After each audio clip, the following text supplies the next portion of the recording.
We're now connected to Bathurst, where 9 Mile Metals' Patrick Cruickshank CEO and Gary Lohman VP of Exploration are huddled in the winter cold to tell us all about the latest drill results back from the Wedge project.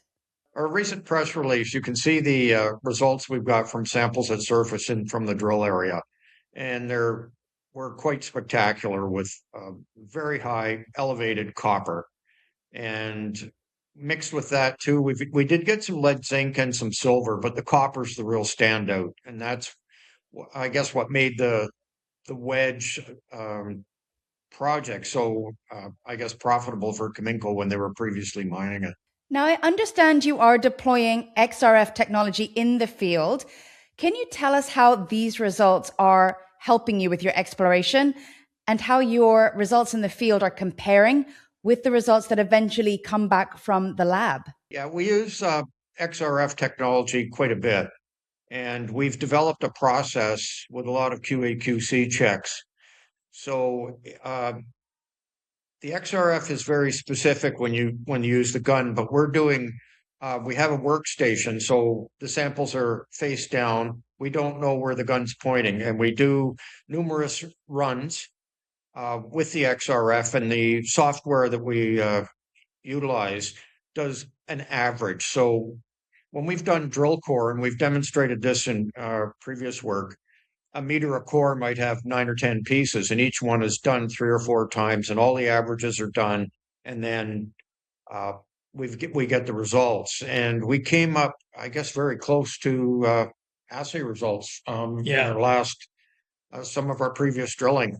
The labs, of course, do like a full acid digestion, and they cover all the base metals. The XRF does not do the precious metals. So a lot of times, well, we've announced just like copper, lead, zinc, and we just have to wait for the lab to come back, so we're not offside. Yeah. I mean, you'll have to understand that the XRF X-ray gun is a laser point.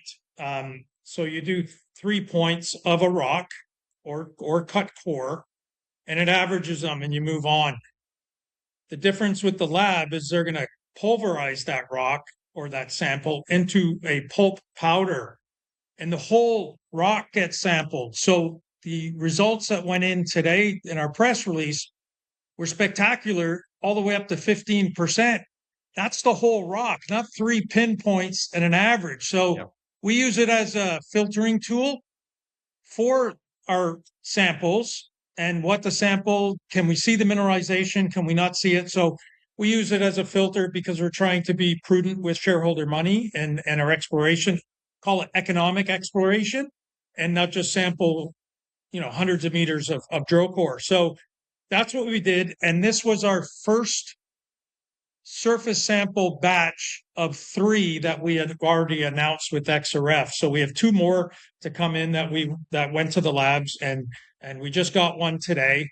So we'll be getting that out. And I know people are definitely there is a bit of a bottleneck when you do a drill program of 4, 5, 6, 7 holes.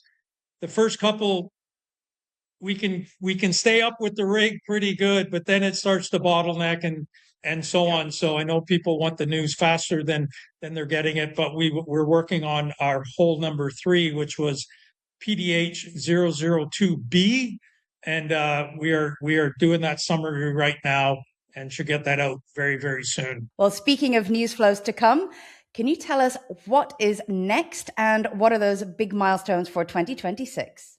The next news that is going to be coming out will be a summary on hole 2B.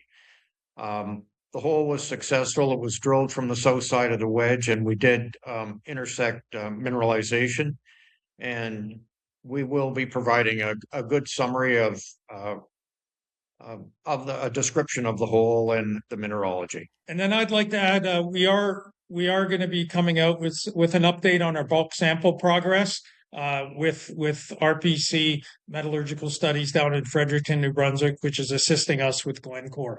So that's going to be coming out hopefully very, very soon. We have another call this week on that. And I know Gary's sitting here anxious, waiting to show some core from our whole PDH 002A. He wanted to Yeah. share that with Yeah. some folks. And I think you should be able to see that it's solid, solid VMS and very fine grained. On the ends, you can see the copper mineralization It's on almost solid. almost solid. Yeah.